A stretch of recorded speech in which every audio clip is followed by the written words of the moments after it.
नमस्कार dear student, आज हम आपको IUPAC के बारे में बता रहे हैं।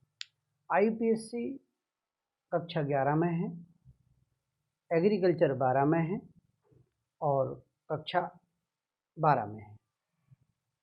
यदि आपको रसायन विज्ञान में IUPAC समझ में आ गई तो निश्चित रूप से आपको रसायन विज्ञान 50% आपको समझ में आ जाएगी, क्योंकि पूरी केमिस्ट्री IUPAC नाम पर बेस्ड है। जैसे कि कई प्रश्न पूछे जाते हैं कि एथेन की क्रिया कोई भी कंपाउंड एथेनोइक से करा दी या अन्य कोई कंपाउंड से करा दी तो क्या बनता है। तो आपको एथेन लिखना आना चाहिए, एथेनोइक लिखना आना चाहिए।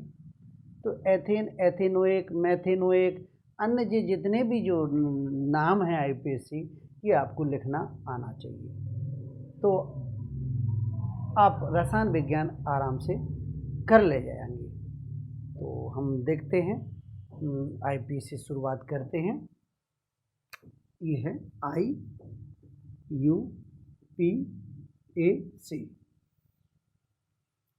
IUPAC का पूरा नाम होता है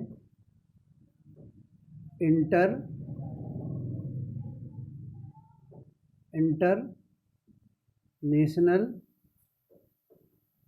union of pure and applied chemistry. International union of pure and applied chemistry, ये IUPAC का नाम है।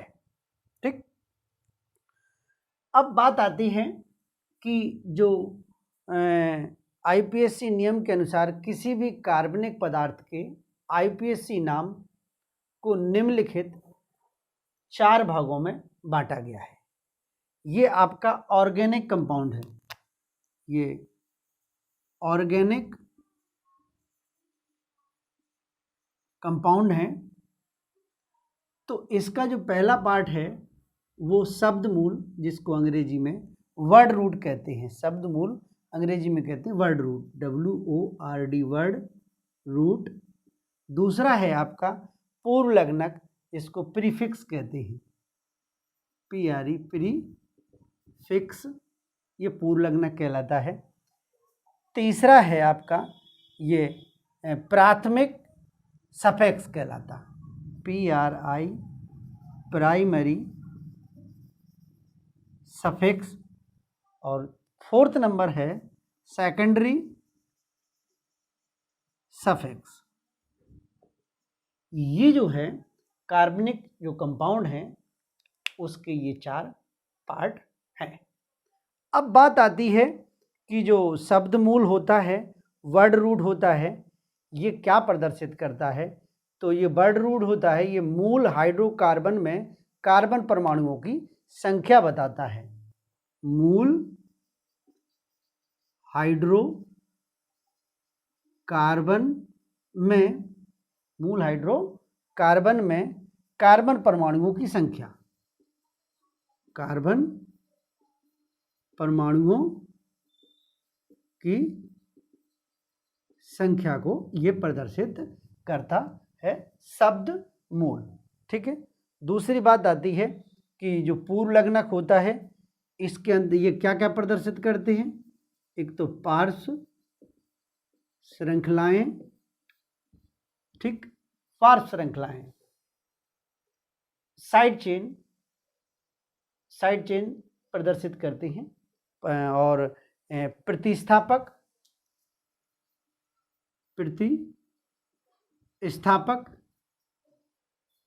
सहायक क्रियात्मक समूह और सहायक क्रियात्मक समूह। ठीक है।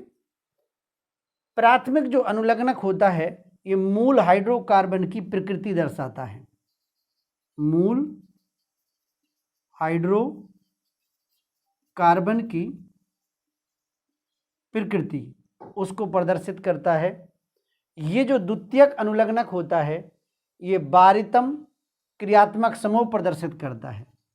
वार्यतम क्रियात्मक समूह प्रदर्शित करता है, जिसको वरिष्ठता फंक्शनल ग्रुप कहते हैं। ठीक है ना। तो ये इस तरह से आप चाहें तो इसका स्क्रीनशॉट ले सकते हैं। ये 4 पार्ट हैं। ठीक। अब बात आती है शब्द मूल की। शब्द मूल जो कि मूल हाइड्रोकार्बन में कार्बन परमाणुओं की संख्या प्रदर्शित करते हैं। तो हम शब्द मूल बताते किस तरह के शब्द मूल होते हैं।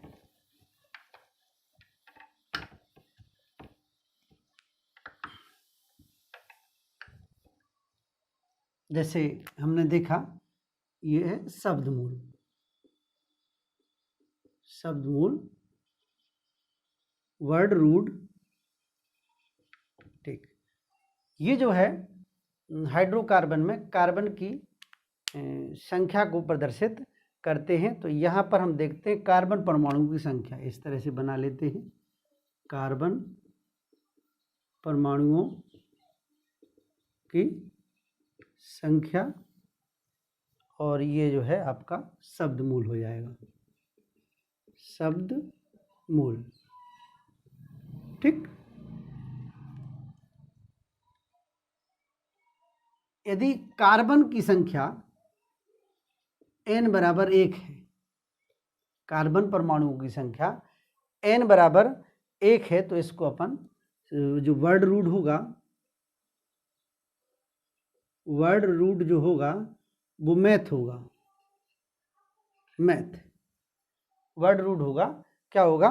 मैथ होगा। अगर कार्बन परमाणु की संख्या n बराबर 2 है तो वर्ड रूट एथ। अगर 3 है तो प्रोप।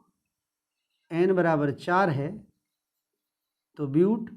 n बराबर 5 है तो पेंट। n बराबर 6 है तो हैग्स। n बराबर 7 है तो उसके लिए हैप्ट। n बराबर 8 के लिए ऑक्ट। n बराबर 9 के लिए नॉन।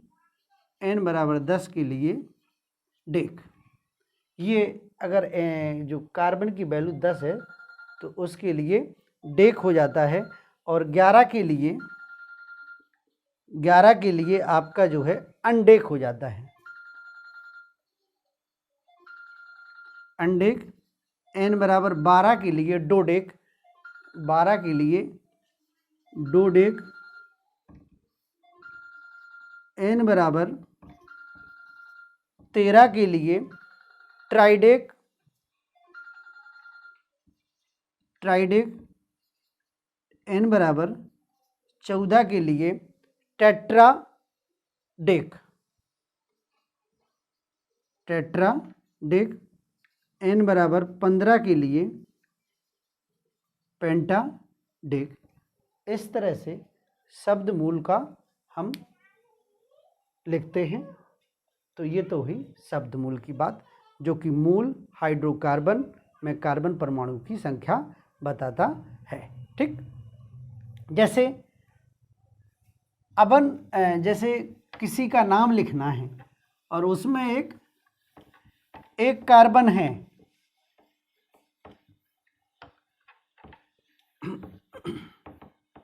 तो उसके लिए मैथ का उपयोग करेंगे। अब बात आती है प्राथमिक अनुलग्नक, जिसको अंग्रेजी में बोलते हैं प्राइमरी सफिक्स। जो प्राथमिक अनुलग्नक जो होते हैं वो मूल हाइड्रोकार्बन की प्रकृति को बताते हैं। मूल हाइड्रोकार्बन की प्रकृति को बताते हैं। ठीक है ना। तो जैसे हमने बात कहा आपसे कि ये है एल्केन। एल्केन को एल्क प्लस एन। दूसरा है अपना एल्कीन।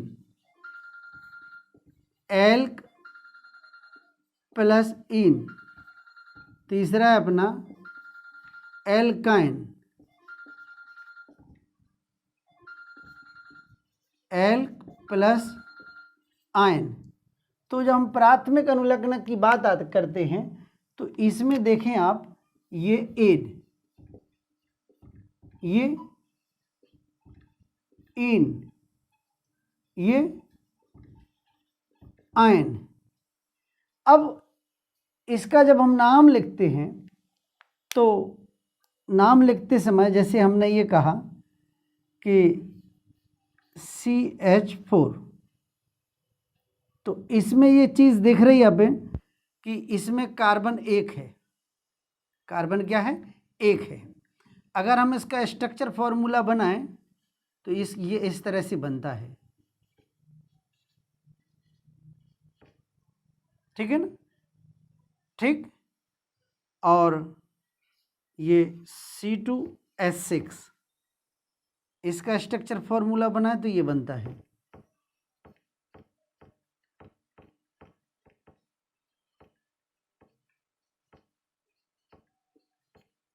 ठीक। अब यहाँ हम बात करते हैं कि ये एल्केन की बात करते हैं, तो बेटा इसमें जो है एन है तो इसमें सिंगल बॉन्ड होता है, सिंगल बॉन्ड।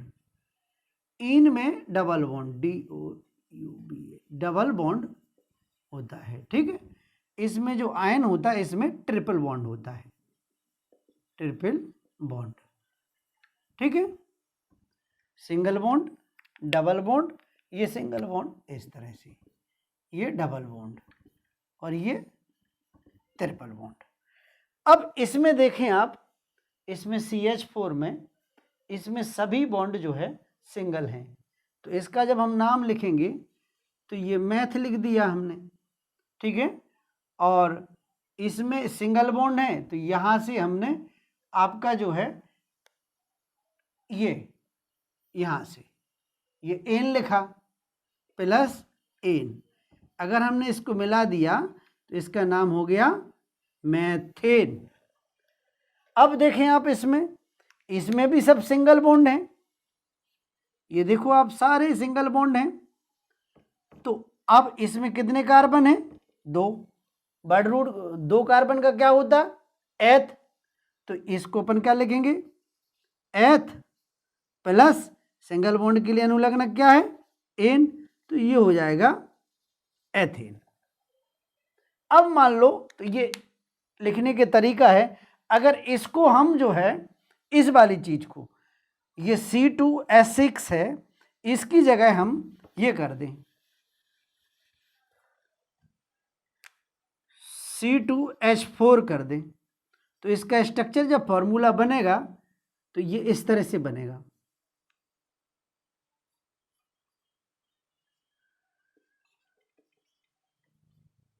अब वर्ड रूट तो आपका 2 ही है, तो वर्ड रूट 2 है तो आपका इसमें जो है एथ आ जाएगा प्लस। अब लेकिन इसमें डबल बॉन्ड आ गया, ये डबल बॉन्ड है, तो इसका जो प्राथमिक अनुलग्नक है वो इन है, क्या है, इन है। प्राथमिक अनुलग्नक क्या है, इन है, तो ये इन लगा देंगे, इसका नाम हो जाएगा एथीन। तो इस तरह से ये जो है प्राथमिक अनुलग्नक के बारे में हमने बताया। आगे कल इसके लिए आगे कल और बताएंगे। आज के लिए इतना ही, धन्यवाद।